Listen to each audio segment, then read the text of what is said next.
안녕하세요. 참 좋은 제자들 교회 이소영 목사입니다. 하나님께서 기뻐하시는 예배에 대해서 말씀드리겠습니다. 먼저 성경 말씀입니다. 그러므로 우리는 예수로 말미암아 항상 찬송의 제사를 하나님께 드리자. 이는 그 이름을 증언하는 입술의 열매니라. 오직 선을 행함과 서로 나누어 주기를 잊지 말라. 하나님의 이 같은 제사를 기뻐하시느니라. 아멘. 하나님은 어떤 예배를 원하시겠습니까? 요한복음 4장 23절에서 24절을 보면은요, 참되게 예배를 드리려고 한다면은 영과 진리로 예배를 드려야 한다라는 것을 알 수 있습니다. 아울러 하나님께서 그렇게 예배 드리는 자들을 찾으신다라는 것도 알 수가 있죠. 이러함으로 하나님께서 찾으시는 그러한 예배자가 바로 저와 우리 모두가 되십시다. 그러므로 우리의 모든 것을 다해 참된 예배를 드립시다. 우리 주 하나님께서 정해주시고 우리 주 하나님께서 원하시는 예배를 드리십시다. 그리하면 우리 하나님께서 우리의 예배를 받으시고 우리 하나님께서 참으로 기뻐하실 줄로 믿습니다. 그렇다면 진리로 예배를 드린다는 것은 무엇을 말하겠습니까? 진리로 드린다는 것은 성경 기준대로 드리는 것을 말하죠. 그런데 우리는 습관적으로 자꾸만 우리 자신에게 유리하도록 성경을 맞출 때가 있죠. 성경이 나를 따라오도록 만든다는 겁니다. 그러나 그렇게 하는 것이 아니지요. 성경에 나를 맞추어 나가야지요. 우리가 성경을 따라가야 하는 겁니다. 그러므로 우리 기분대로 들락날락하는 예배를 드릴 것이 아니라 성경이 말하는 기준대로 예배를 드려야 합니다.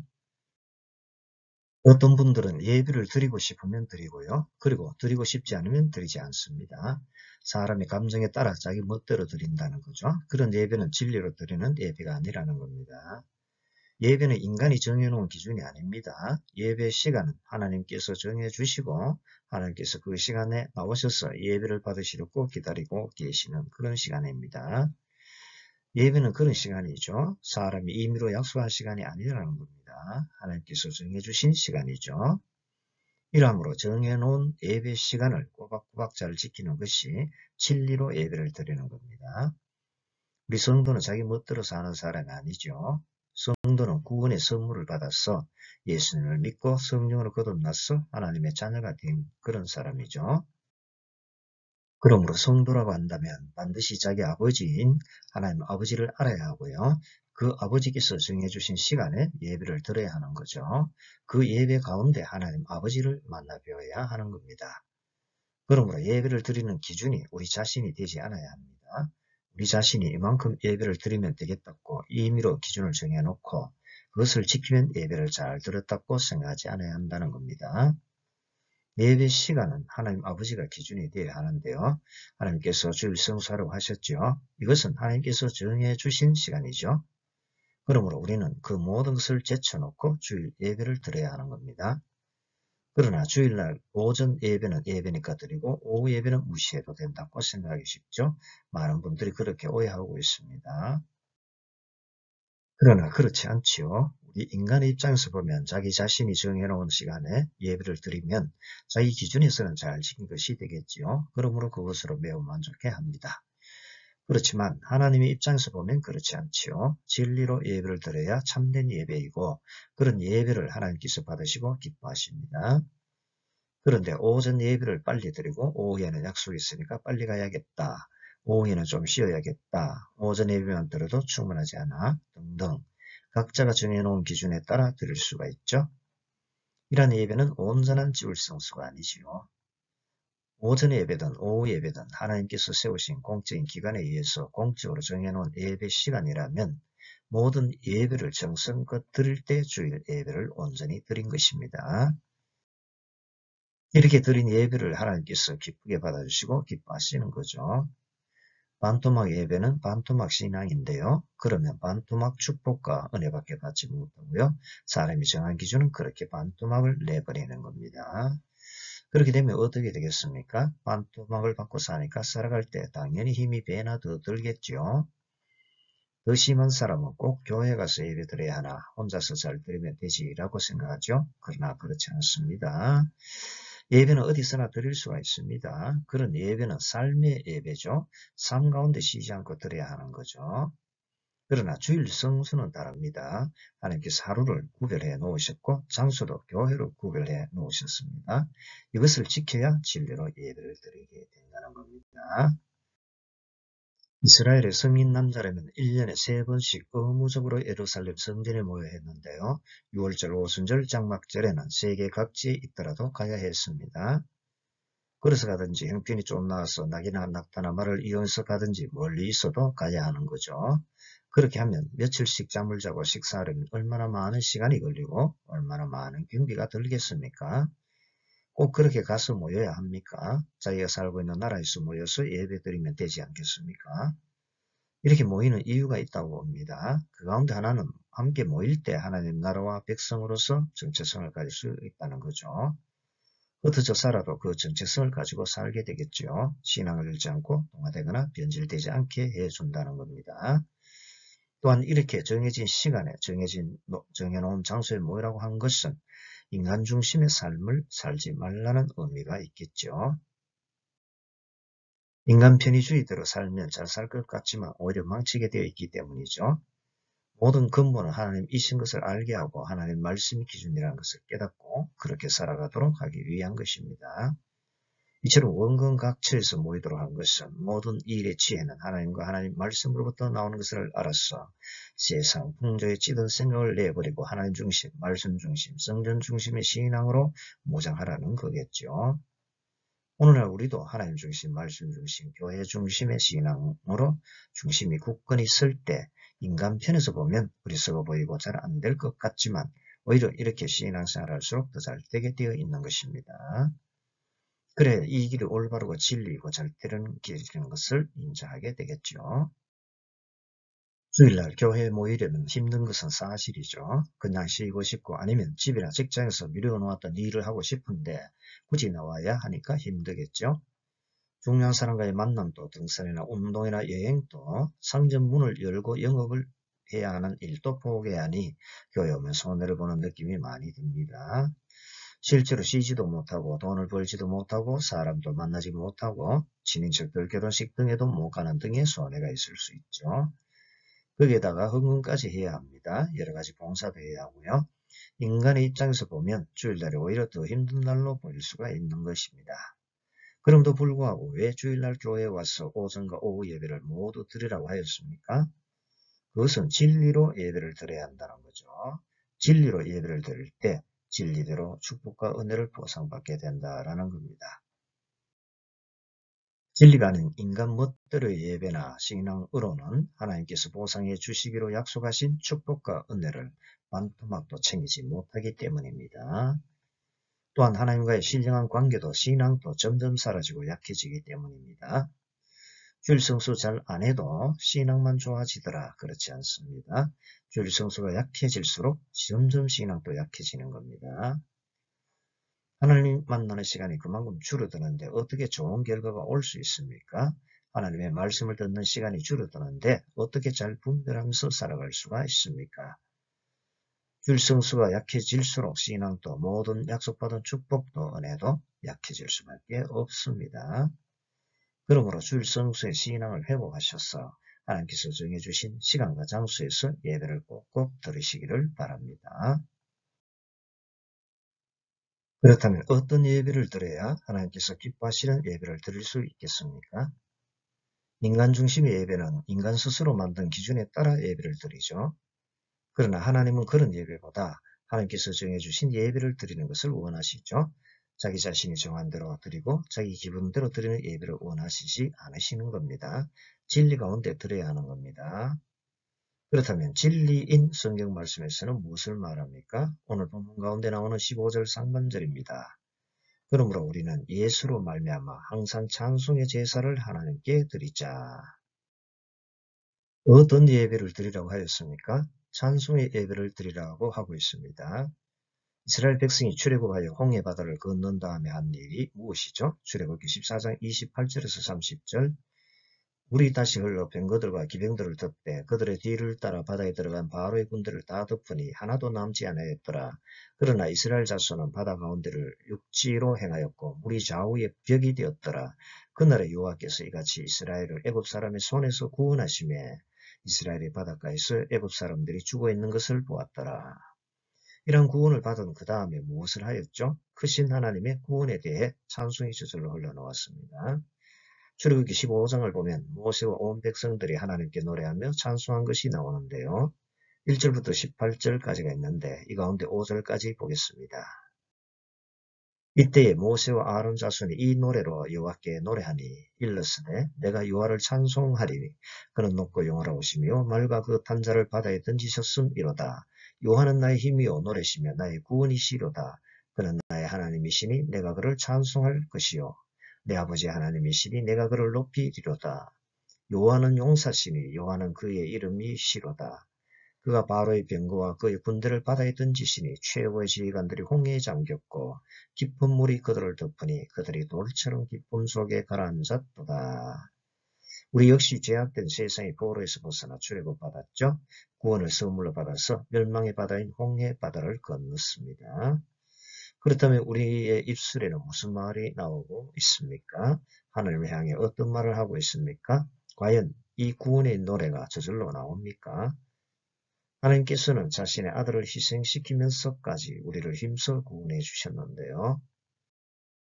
우리가 이러한 구원을 받은 것에 대해서 기뻐하고 감격하고 감사드릴 때 이 찬송을 하나님께서 들으시고 그 찬송을 기뻐하시고 그 찬송의 예배를 기쁘게 받아주시는 겁니다.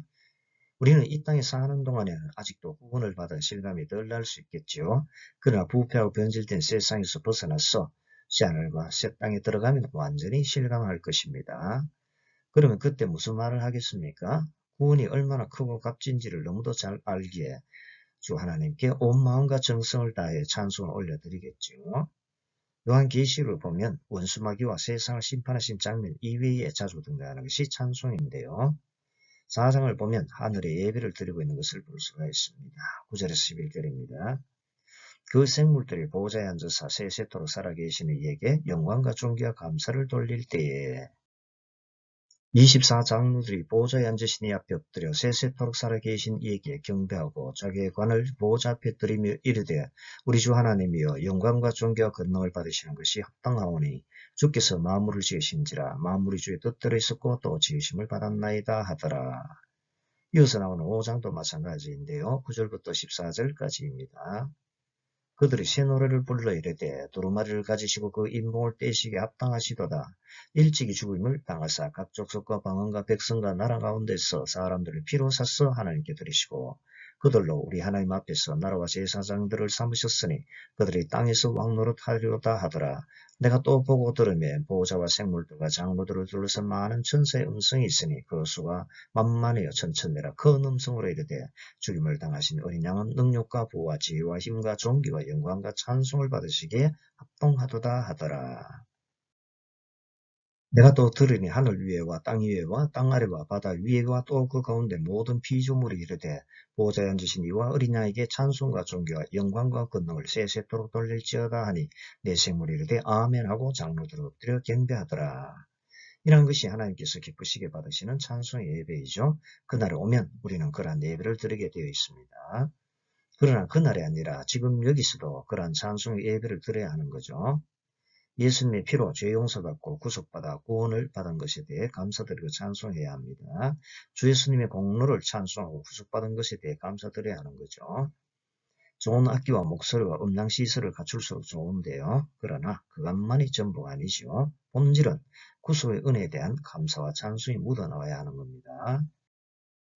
그런데 그냥 쥐어짠다고 잘 나오겠습니까? 구속의 은혜를 깊이 알아야 되는 거죠. 오늘 본문은 예수로 말미암아라고 하였습니다. 예수님의 공로를 깊이 묵상하고 구속의 은혜를 깊이 체험할 때 깊은 찬송을 들을 수가 있는 겁니다. 그럴 때 감사와 찬송이 저절로 나오겠지요.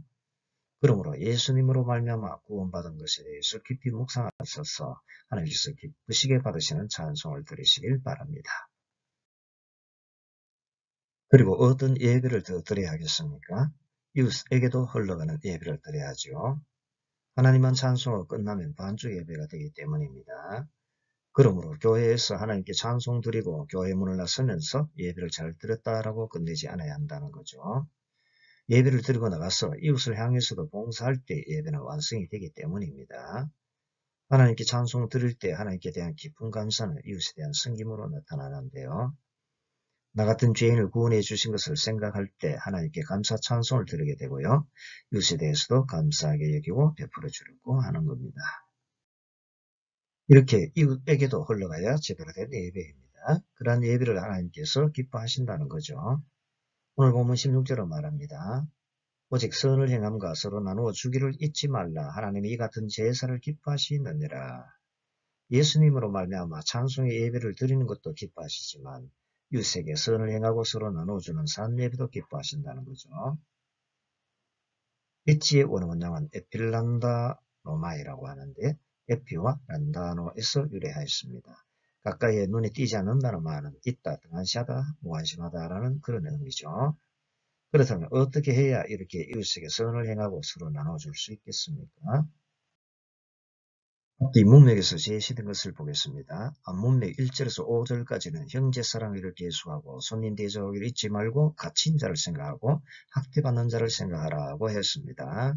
그리고 결혼을 귀하게 여기고 짐수를 더럽히지 말라고 하였고요. 데살로니가전서 4장 5절과 6절 3번절을 보면은 하나님을 모르는 이방인과 같이 세욕을 따르지 말고 이 일의 분수를 넘어서 형제를 해하지 말라고 하였습니다. 선을 넘지 않고 이웃의 배우자를 탐내지 않는 것이 이웃을 위한 것이라는 거죠. 또한 돈을 사랑하지 말고 있는 바를 족한 줄로 알라고도 하였는데요. 돈은 아무리 모아도 모자라는 것이 돈이죠. 그리고 돈은 혼자만의 것이 아니라는 겁니다. 모든 사람이 함께 써야 한다는 거죠. 그러므로 움켜쥐고 있지만 말고 좀 시원시원하게 나누어 주라는 거죠. 그러면서 오늘 본문을 설명하였고요. 본문 바로 그 다음 17절에 인도자에게 순종하고 복종하라고 했습니다. 즐거움으로 인도하게 하고 근심으로 인도하게 하지 말라고 하였죠. 그렇지 않으면 유익이 없다고 했습니다. 선을 행하고 서로 나누어 주라고 하면 먼저 떠올리는 것은 물질이죠. 그러나 그것만이 아니죠. 생각과 마음도 나누어야 하는 겁니다. 특히 기도를 나누어야 하는데요. 18절과 19절을 보면 우리를 위하여 기도하라고 하였고요. 너희가 기도하기를 더욱 원하노라고 하였습니다. 그러므로 우리는 서로서로 기도로 도와야 하죠. 인도자는 따르는 자를 위해, 따르는 자는 인도자를 위해, 그리고 인도자끼리 따르는 자는 따르는 자끼리 서로 기도해 주어야 하는 겁니다. 오늘 본문에서 하나님이 이 같은 제사를 기뻐하시느라고 하였죠. 이 같은 예배는 어떤 예배를 말합니까? 예수님으로 말미암아 항상 찬송의 예배를 드리는 것과 선을 행하고 서로 나누어주는 예배를 말합니다. 하나님께서는 이러한 예배를 기뻐하시고 기쁘게 받으신다는 거죠. 그래, 수직적으로 하나님과 우리, 수평적으로 우리와 우리, 이렇게 서로가 다 함께 기쁘게 사는 세상이 되게 해주시는 거죠. 그러므로 우리 모두가 힘써 하나님께 찬송 올려드리고 이웃에게도 선을 행하고 나눠주는 예배를 드리시기를 바랍니다. 그렇다면 이 수직적 예배와 수평적 예배를 잘 드리려면 어떻게 하면 되겠습니까? 타락한 인간의 본성으로는 예배를 인간 중심의 편의대로 드리게 만들죠. 완고한 인간의 마음은 잘 깨어지지 않고요. 진리대로 드리기가 어렵습니다. 그러나 성령이 충만해지면 달라집니다. 인간 중심의 기준과 인간의 기분은 점점 사라지고 하나님 중심의 예배를 드리게 되는 거죠. 영과 진리로 예배를 드린다는 겁니다. 나에게 성경이 따라오게 하는 것이 아니라 우리가 성령에 맞추게 되는 거죠. 성령이 충만해지면 곧 하나님께서 충만하게 임재하시게 되죠. 그러면 하나님의 성품이 충만해져서 당연히 그런 모습이 나타날 수밖에 없는 겁니다. 그래서 성령이 충만해질수록 그런 예배를 더 잘 드릴 수가 있는데요. 그러므로 우리 모두 성령이 충만해지시길 바랍니다. 그렇다면 성령이 충만한 예배자는 어떤 예배를 드리겠습니까? 수직적 예배와 수평적 예배를 모두 다 잘 드리게 됩니다. 오순절에 모두가 성령이 충만해졌는데요. 그러자 나타난 현상이 무엇입니까? 성령의 충만을 받은 초대교회는 사도들의 가르침을 받은 대로 영과 진리로 성전과 삶 가운데 예배를 드렸는데요. 사도행전 2장 44절에서 46절입니다.